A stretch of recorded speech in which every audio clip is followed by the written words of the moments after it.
or if they do give you a modification, it's supposed to lower your payments for a period of time and then come back up to where they were. It lowers your payments for a period of time and then they triple. Miss one payment after modification, they foreclose instantly. It's all a setup to force you into foreclosure. It's a way to get you to waive your rights. Yeah. The only way the lender makes the big money is to foreclose. He don't care about your property. Derivatives. He'll make 8 to 10 times the amount of your principal if he forecloses. All he wants to do is foreclose. After that, everything in this becomes a liability to him.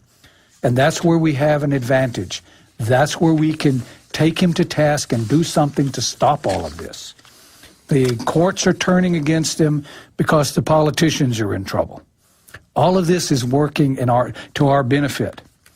If we're going to change, if we don't do something quickly, this country will be forced into, by far, the worst depression it's ever seen. Because all of these sales of the security instrument with no hard trace of where they've been creates property nobody can invest in. When we can't get foreign investment, there's no way for us to come back out of this depression we're going into.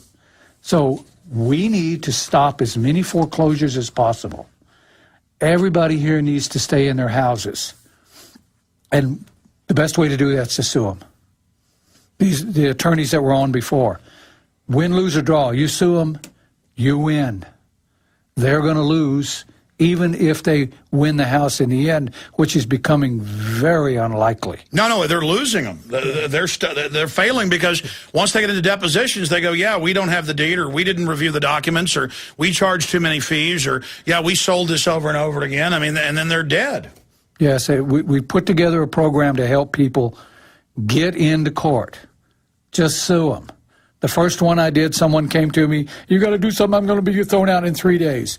I went on the internet, I used my most honed skill, plagiarized, I pulled down a bunch of suits with issues that matched this guy's issues. That was, what, 2.5 years ago? Last November. I've heard you for years talking about it. I've been researching it, and they found out I was researching it, and they actually got me doing this before I was ready. So we're finally getting all our pieces in place right now. But this guy, I just put together a suit, and frankly, it was junk. He's still in his house. He filed this junk suit, and just 2 months ago, the lender came to him and said, well, you sued the wrong person. You should have sued this guy. And folks can contact you at Mortgage Crimes with an S, right? Yes. MortgageCrimes.com to find out more. We'll be right back to break this down. Stay with us.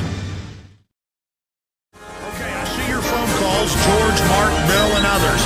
You have a question for Randy Kelton. Starting in the next segment, we're going to go to your calls. 1-800-259-9231.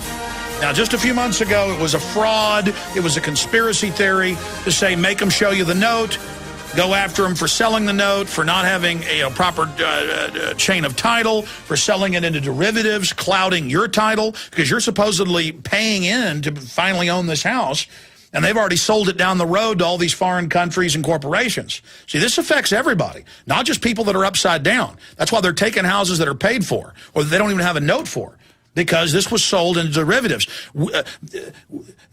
Just because lawyers and pro se's finally sued and busted all this open, they ceased many of the foreclosures because it's killing them, and they're looking for a political remedy in Congress to tell them they're allowed to do all this.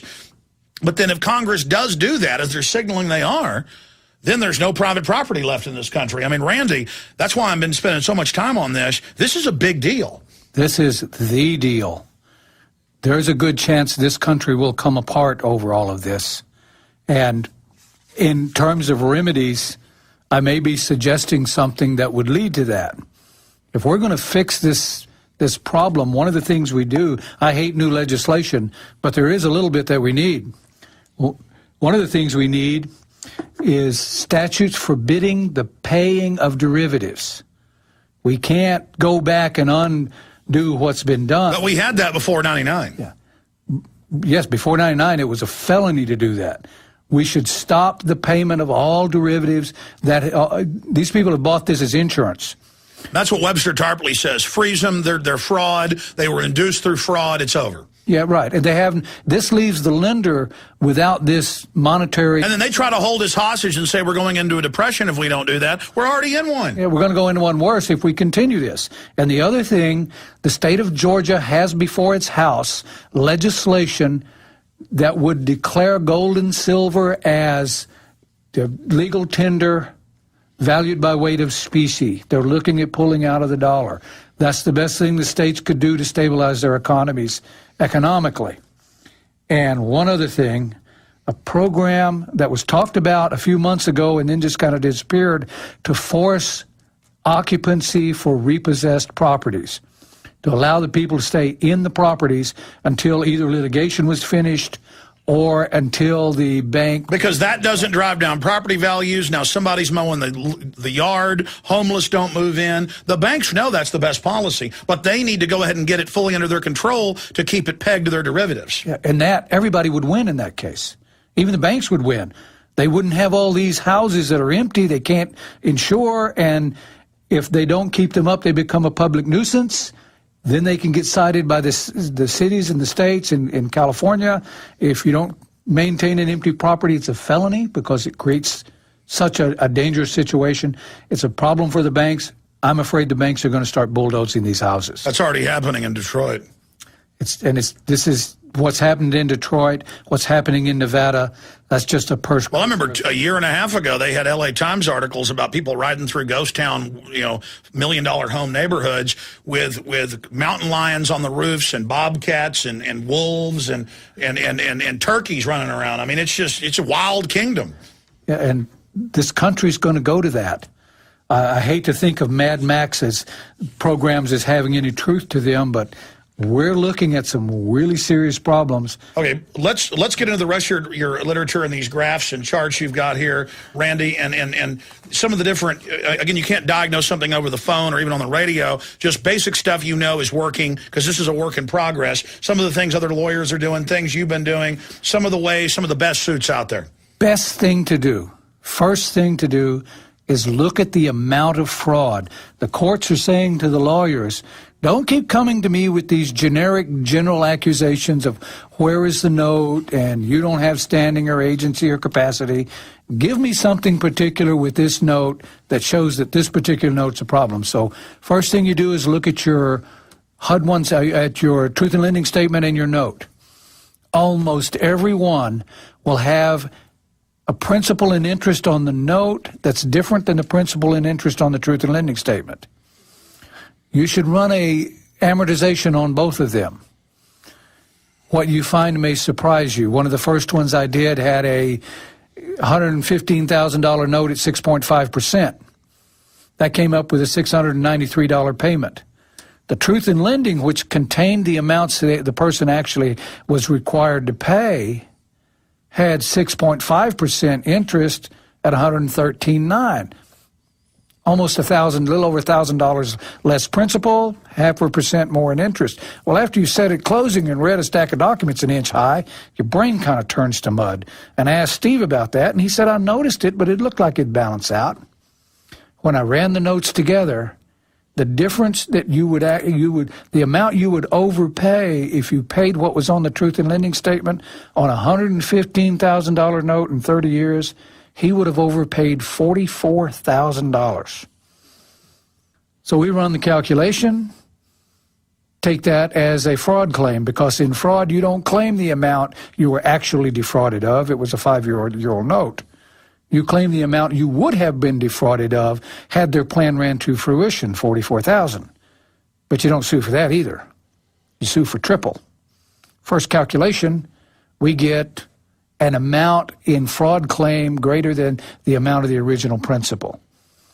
Then look at your HUD-1 settlement statement. Show these fees on there.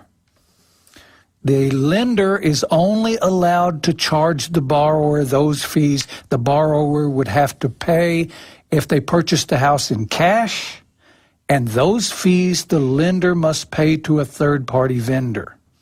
But at closing, he didn't provide you with any documentation to show first that the fees were proper, allowed by law, that the services provided by the vendor were necessary, that the amounts charged were reasonable, Neither did he show you his disbursement to show that he didn't take an unauthorized markup on the amounts charged. So we claim they're all bogus. They're all false. What about when they also have you sign papers saying you know this is going to be packaged and resold? They don't tell you this means this could cloud your title down the road. What they don't tell you is, for the most part, it's already sold. You think the guy who's standing in front of you as the lender is the guy who lent you the money. He's not. The special purpose vehicle is the one lending you the money. It's already been sold to him. And that's why the loan's already been authorized. Yeah, and he's not licensed to do business in the state. He's not a licensed lender.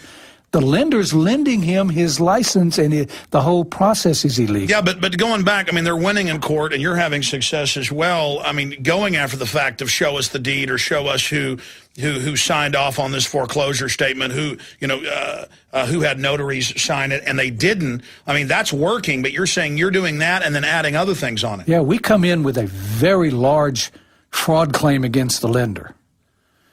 It's a large number. Frankly, we'd never win that number. But in the end, we don't care.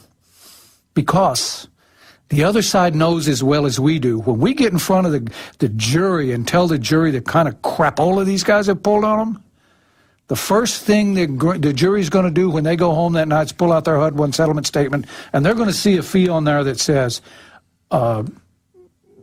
document preparation fee, assumption fee, all of these different fees. And they're going to know they've been in the same boat, just like the judges who were invested in these funds and have lost 2/3 of their money in the last 2 years. And so what you talked about a few weeks ago is once this is done, they're immediately rushing to the table wanting to make a deal. That's the whole idea, is the courts are corrupt, guys. They're absolutely corrupt. You don't want to get in front of the court. The other side doesn't want to get in front of the court. Nobody can trust them, either side.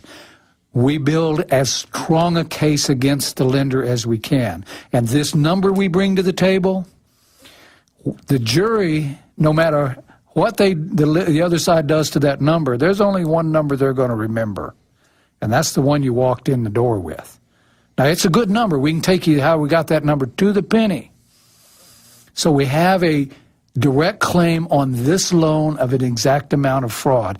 And generally, $300,000 note, we can find between $1 million and $1.2 million in fraud claim against the lender.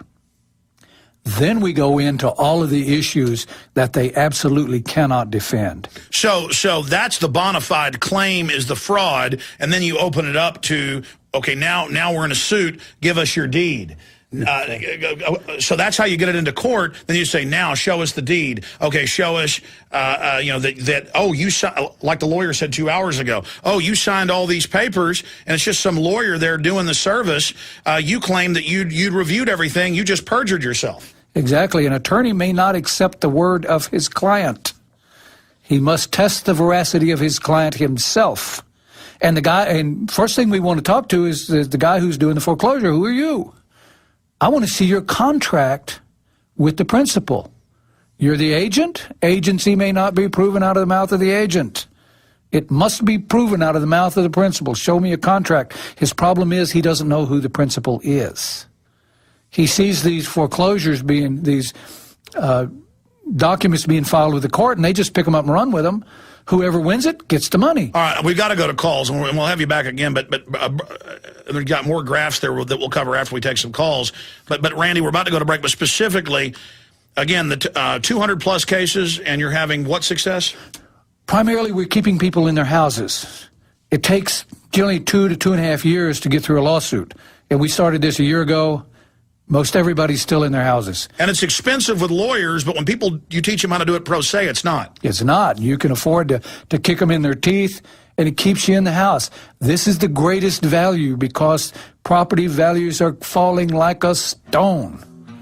And by the year 2012, if you bought a house in 07 for $300,000, you'll be lucky to get 80. We know that. The banks know that. They know their worst enemy is time. As time goes on, the banks build up more properties they can't get rid of. It's going to make them want... So you don't make it easy for them.